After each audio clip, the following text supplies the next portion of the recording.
Hello, Castlers. Ckmatein427 here again to bring you up to speed on all things Let's Castle for the week. So let's get into it. The rankings were released today, and much like last week, you have the same top three players there. Checkmate in 427, number one, YDT, and number two, and Rockdorne at number three. Checkmate in 427 has been at number one for 54 straight weeks. That is really commendable. Just pure dominance by the number one ranked player. Um, Also, I'd like to highlight Siska from England, who is currently ranked number 16. Let me just confirm that as I refresh. Yeah, 16th. He's ranked 16th. And that's really remarkable, especially since beginning February 28th, when the triple digit tournament began, he was triple digits. Now he's quadruple digits, and he's ranked 16th. So the sky's the limit for this player. If he keeps progressing, maybe you could be talking about a Let's Castle title in the near future. Keep our eye on him. Um, Moving down the rankings, I wanted to highlight Terrencethefirst, because in an attempt to climb the Let's Castle rankings, Terrencethefirst has challenged Siska, K Hicks, Kelbell 2385, all the people that were ahead of him, even DLH 7075. And I'd like to go over one game in particular because it demonstrates how important your opening is and being consistent with opening principles. So, it was the Terrencethefirst versus K Hicks. You don't want to lose. I want to highlight this because you don't want to lose a game in the opening. Trust me, I've done it before many times, and much to my chagrin, I still do it. The Terrencethefirst versus K Hicks. I wanted to let's go. Let me move my screen over here. My pick here, and okay. So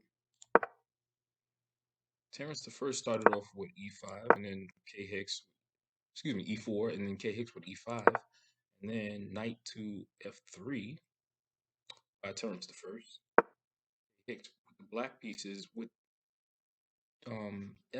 Well, excuse me, F7 to F6. Moving the F7 pawn to F6. I don't like this move. Damiano defense. I'm not crazy about it. I don't like moving that pawn to F6. It's like opening the door to your house. You're not securing your king. But let's move on. Bishop to C4, Terrence. And then knight to E7. And you have, what's this? You have D4, that's the first. And then you have D6. This is terrible. And even you see the eval bar raise. And I believe that's, yeah, I'm going to move myself out of this. It's up to 3.3, means the computer has Terrencethefirst winning by at least 3 points. That means this is a major blunder. It is because you're giving up, you're opening up attacking diagonals to your king. It's not good. And I talked to K Hicks about this. And you can only learn. That's the thing about this. We're here to have fun. We're not grandmasters. So I spoke to K Hicks about this. To tighten up his um opening principles and just opening in general. And so I doubt he's going to make these same mistakes the next time. I believe that's going to be in the Independence Day tournament. Well, I guess it could be in the next team match as well if he joins up May 1st. But I doubt he'll be making the same mistakes. You don't want to, open up attacking lanes. It leaves your king vulnerable to attack, and Terrencethefirst is going to take advantage of this. So what do we have here? 7d6. No, excuse me. On his fourth move, d6. And then 5, he takes e5. F takes e5. and really good move. He's sacrificing. Terrence the First sacrifices his knight. He takes the pawn with the knight. Okay, and sacks the knight, setting up kicks to gain tremendous material. That's what he's doing because he's vulnerable to attacks over here. You got the queen who can check over here, but he's going to do something better. Terrence the First is going to do something better. K Hicks takes back with the pawn, and now checks with the bishop. So he's sacrificing again with the bishop on move number 7. Bishop f7 check. Bishop takes. No, did he take? No. Did I take? No, he didn't take anything. Bishop f7 check. He just checks. He's going to sacrifice his bishop. And this is basically the coup de grace, as Terrence the First sacks his bishop to gain access to Hicks' queen. He has to take the bishop with his king, and basically good queen. Because on the next move, Terrence the First is going to take Hicks' queen. It's just a really great move by Terrence the First. Sloppy, opening play by Hicks. But the great thing about chess is you learn from this.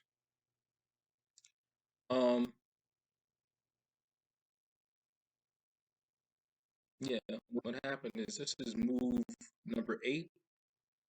So 15 moves later, he resigned. This is just all losing for Hicks, and Terrence the First comes away with a win. I had a discussion with Hicks about moving that f7 pawn during his opening, so I doubt he'll be making this mistake again. That's the good thing about chess, and you can learn from your mistakes. That makes you a better chess player. So he'll be better for this. Moving right along, I'd like to mention the game EMCL, also known as the Team Match Championship League. Warpath Hunter has been facing, I can't even pronounce his name, Elephant, and he was at 1100. No, he was at 1000 when this team match started. And now, when I spoke to Warpath Hunter, you have to excuse me because he used to be known as Warpath Rich. He changed it to Warpath Hunter. But now at the time when I spoke to Warpath Hunter, he was at 1800. Now he's at 1555, and he has the nerve to go on vacation again. I see. So Warpath Hunter is really perturbed about that, and even put in a complaint as well as I did because I think this is sandbagging. Because if you start off at 1000 and you go up to 1800 in less than a month, 2 months, whatever it was, that's really suspect. So I complained about that. I don't think that's really fair. And let's look at the lineup. I don't think this is fair. See, as a lineup goes, your top player plays the other opponent's top player. So YDT is our top player, and he's rated 1700. He's facing their top player, which is 1800, and so on and so on. You line it up in as your strength goes. The strength of our team's player against their team's player. So it's fair. But as you go down, now you see right here, 1100 players. These are the I don't want to see the worst players. I want to say the weakest players or less strong players. There's no disrespect. Everybody starts from somewhere. And so you have the 900 players, but look at this. This is fishy. 1400 surrounded by 1100, 1100, 900. There's something wrong here. That seems like sandbagging to me. And he's facing a 1000 player, Warpath Hunter. That's not fair. So I alerted the chess.com officials about that. I don't think that's really fair. And Warpath Hunter has an argument on that. So I'll keep you abreast of what chess.com will say regarding that. Also, in less than a week, the first annual Tournament of Champions will be occurring. And LC, or Let's Castle Champions, have been invited to compete in this tournament. And whoever wins the tournament will have the honor of being named club champion for 1 year. They'll also have the privilege of donning the LC club champion crown. Yes, I bought a crown, ladies and gentlemen. From what I hear, the animal Rockdorne still prefers a box of Krispy Kreme donuts. I digress. Um, into this. Two-time Let's Castle champion Ckmatein427 is a favorite according to chess.com, and rightfully so, sporting a rating of 1945. And let's see how his career record is against the field. Um, there we can. Right. Now,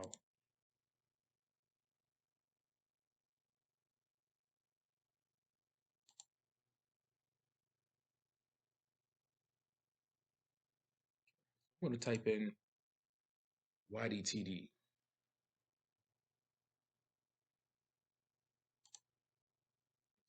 Checkmate is done against YDTD.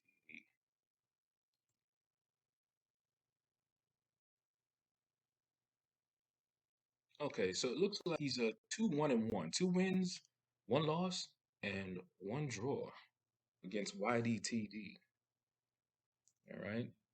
Um. Okay. So he has a winning record against second-ranked player in the club. Uh. Next, I could. He's never faced Rob Dorn, so I'm not even gonna put that up. He's never faced Ellidefo 7, which is me talking about myself in the third person here. That he has defeated me in one blitz game, so take that for what it's worth. He's never faced Alexon THC from Brazil. He's never faced Jay Lawrence, 4-time champion, and Alexon THC is a two-time champion, two-time LC champion, as well as YDTD. So, like I said, there's nothing but champions. Only champions are invited to this tournament. Next, let's type in Kelba. Yeah, checkmate 427 is done against the 4-time LC Women's Champion.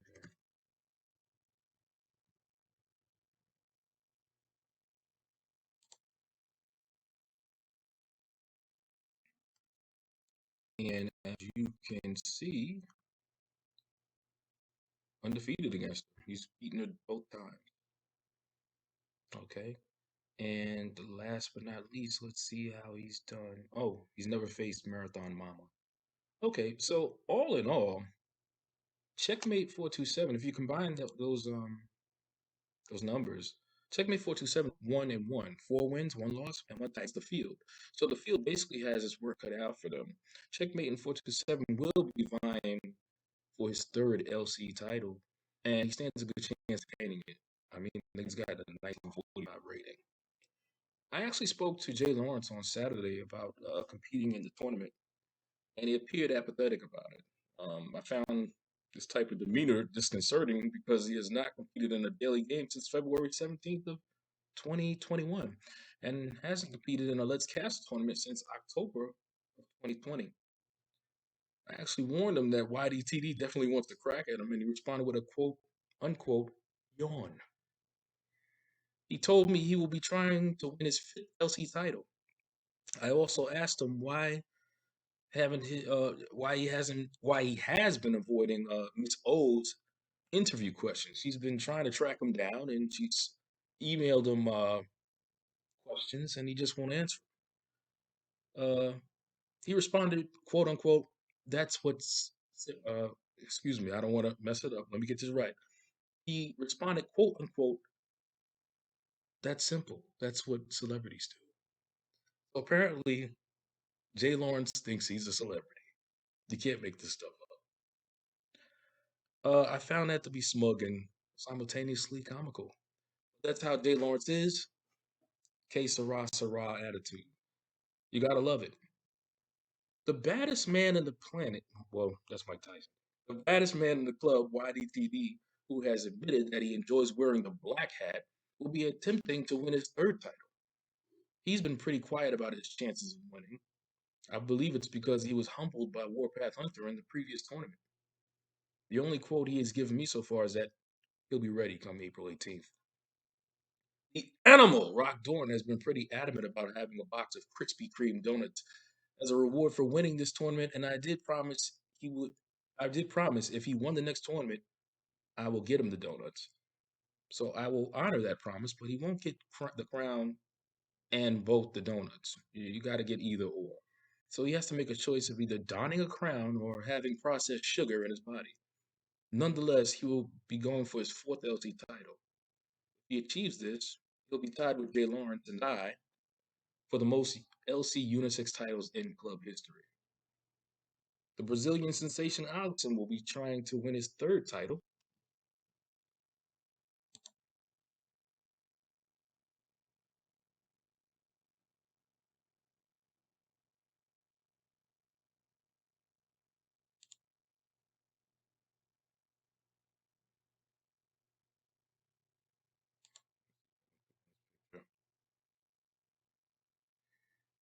Alexson will be trying to win his third title and bring the title back to South America. Alexson has admitted that he's been sidetracked with extracurricular activities, but when he focuses, he is incontrovertibly one of the best players in the club. On to Kelbell.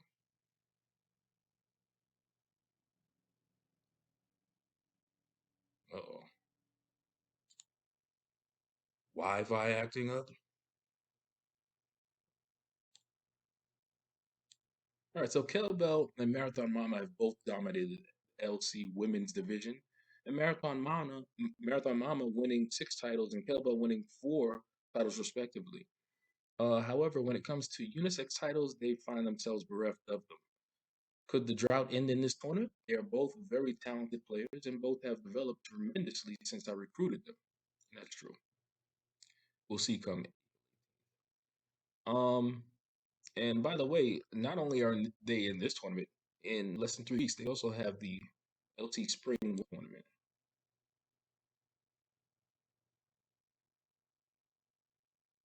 Only three women in this tournament. Kelbell, Marathon Mama, and Miss O. So that should be interesting. Miss O is the rookie in this one, and she's learning, as you can see from the 119 uh rating. You know, she's a beginner. So it's safe to say that Kelbell and Marathon Mama are the two favorite in this. And chess.com has Kelbell slightly favored with that 1183 rating, as you can see. So it's basically this is probably a two-horse race. Um, okay. What we could do is see what their record is against each other. Okay. Get to our games. Mama.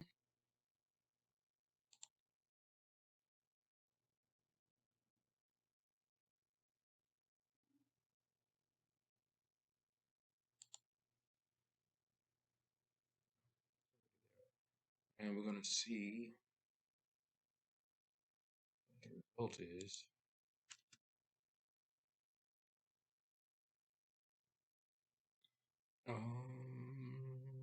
They play all the games.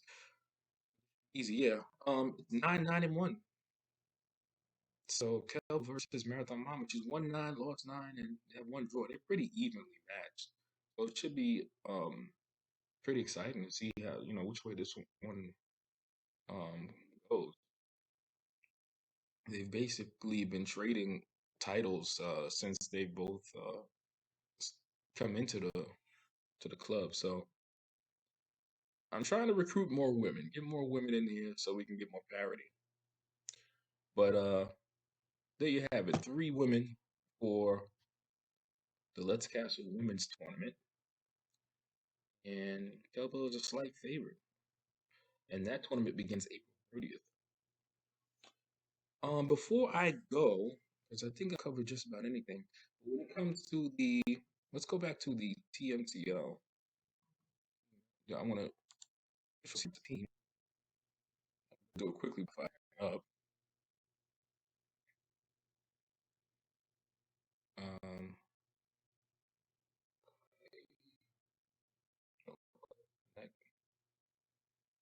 clubs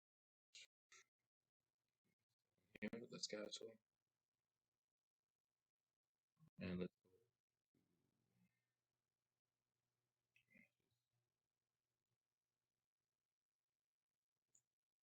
Okay, all right. So we got a point in round one, and it's from me finally. My finally resigned. He was taking almost 3 days to make one move, and he saw that his position was hopeless, and he finally resigned his game. I was up 3 pawns, but I was gonna make him. I was gonna grind it to a win. I was just gonna trade it out. So, um, Let's Castle earns a point, now makes the score 10.5 to 8.5. But because of the cheating scandal, from the opposite team, we now get 2 points. So the score is actually tied 10.5 to 10.5. Won't be shown until after the match is over. So as you can see, 10.5 to 8.5 right here. It's 10.5 to 10.5. We get 2 points from right here. So it's really left up to, our hopes rest on the shoulders of G Strong with the final game right here. He has to win that game. If he wins this game, it clinches a win for us, and we win round one.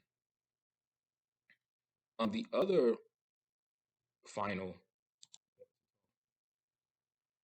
in round three, where Marathon Mama's opponent resigned, and that's why we are now leading. It was 13. The score was tied 13-13. We are now winning 14-13. This Castle is now leading. Marathon Mama's opponent timed it out. Let me bring it up.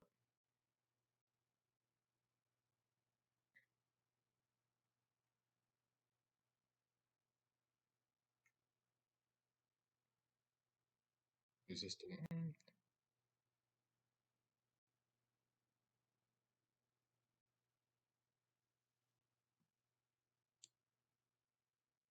Yeah, here it is. Marathon Mama got the point, and her opponent, Pravda, I think this, yeah, Serbia. They see that red zero. That means he lost on time. So hey, we'll take him anywhere we can get him. So we get the point. So that makes our score 14-13. I'm curious who was winning this game.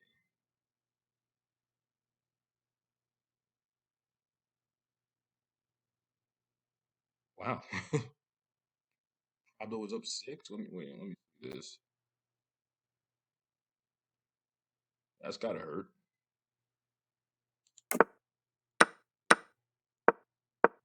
Pravda was winning this game,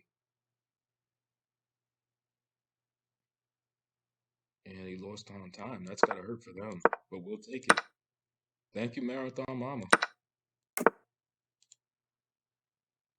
Okay, so that's all of the things Let's Castle. I brought you up on what's going on in the club. So I'm gonna try to do this podcast every Monday. All right, so keep your ears open, and I will see you next week.